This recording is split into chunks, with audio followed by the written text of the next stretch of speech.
There was a really cool article in 5.0 Mustang magazine, and it even made the cover, and it was about the 99 Cobra versus the '03 Mach 1 versus the '01 Bullitt.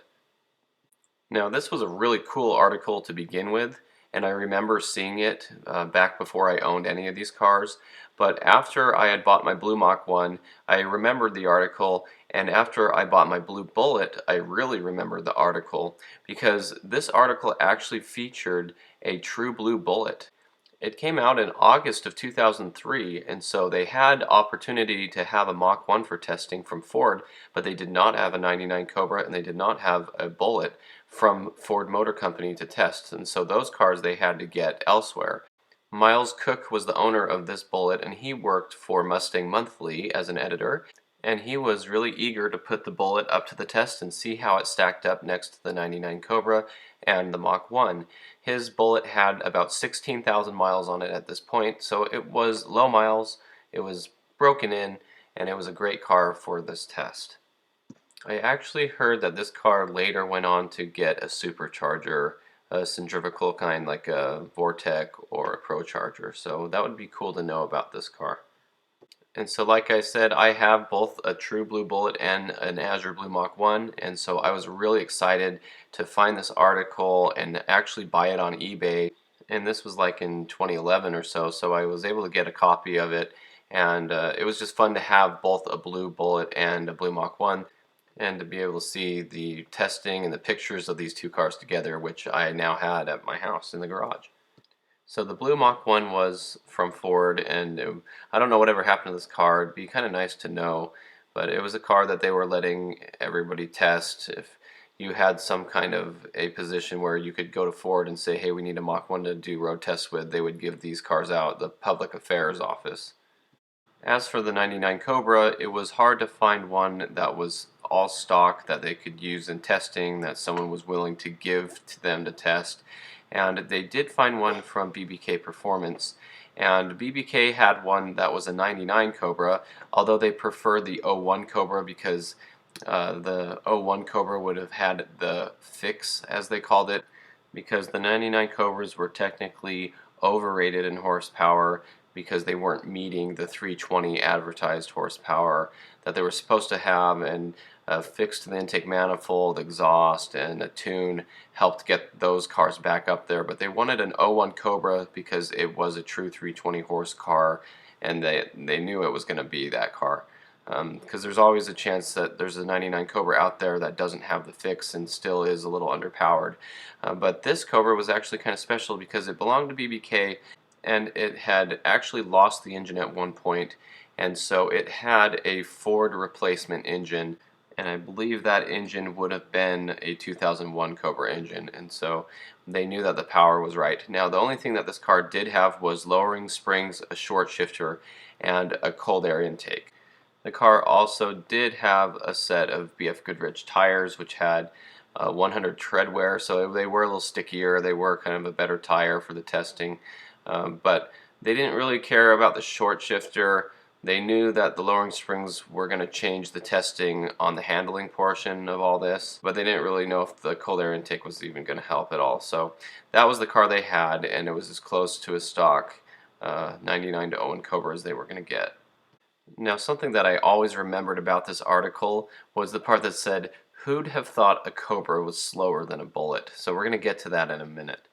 But what I really like about this article in 5.0 Mustang magazine is they actually had good numbers for the testing.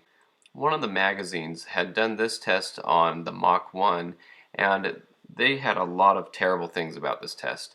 If you watch the video about this review, they have this guy here talking about the Mach 1, and he was really negative about the car. He's like, yeah, it's got that shaker hood, it doesn't do anything for me, that thing's just a bauble. They should have sent this guy home and not used his negative opinion about this car, because that's the whole thing that this car was made for. Ford actually used the same molding as the '69 Mach 1 shaker to make the shaker for this car, and that's the whole thing they were doing. The retro wheels, those are supposed to be like the Magnum 500s. It's really cool that they did all these heritage things like the heritage wheels with this car, and this guy was just so negative. But not only that, They said that the car had independent rear suspension, which it did not. They said that it had the same engine as a 95 Cobra, which it totally did not. It was a pushrod engine in 95. They had said that this was the first Mustang to get independent rear suspension, which was funny because it doesn't have independent rear suspension. And then the guy corrected himself and said, well, I guess besides the Cobra, so this would be the second car to have independent rear suspension. But why would they even put that in the review? I just don't get it. Like, they messed up on a lot of things. But what they really messed up with, and the whole reason I'm making this video and talking about this, is they messed up on testing the car. They spun the tires really bad when they were doing the 0 to 60 and quarter mile testing.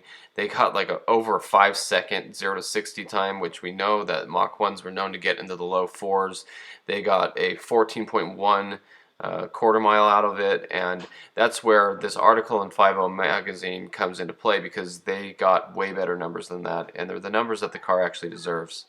You see, they're spinning the tires real bad here, and they're not getting a very good result. In a scalding 5.2 seconds. So if you look at their review, they're rating the Mach 1 pretty slow, and as for the 99 Cobra, their official review showed that it had like a 0 to 60 in 5.5 seconds and a quarter mile at 14.1 at 101 miles an hour.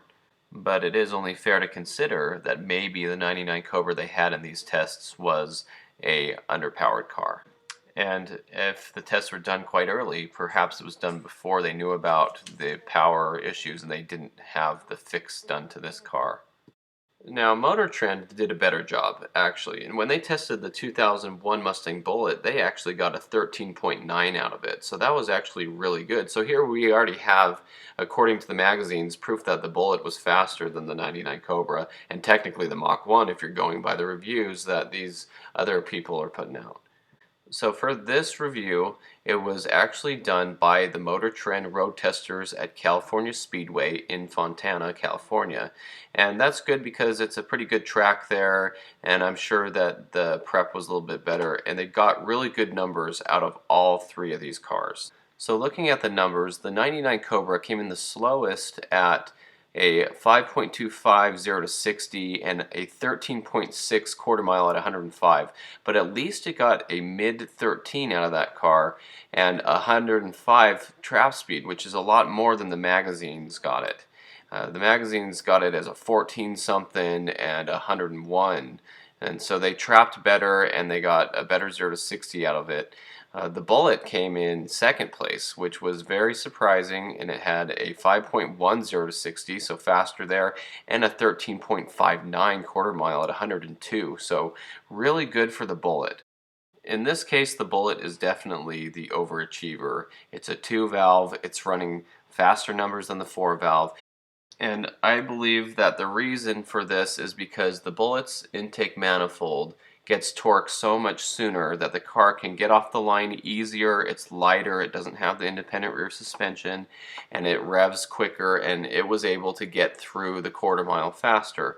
And so that has been something that over the years people have talked a lot about, how the Bullitt has those advantages, and the engine in a Bullitt is no different than any other GT besides the intake manifold, the cold air intake, you know, the tune and the catback exhaust, but it really isn't much different than a GT. The heads, the cams, the crank, everything is the same as a GT.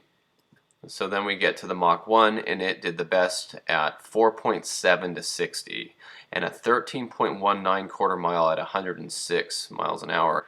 And so that's more like it. That's the kind of number that the road test should have, because the Mach 1 does not run 14-second quarter miles as tested in perfect conditions. You know, those are numbers that GTs are running. And so great review on that part of it. This is what I have always told people what these cars do stock, because this is a really good test for the cars, and I'm sure it was a good day with good conditions. So let's compare the Mach 1 and the Cobra for a little bit here, because the Mach 1s were rated at 305 horsepower, and in 04 they changed it to 310, but the 99 and 01 Cobras were rated at 320.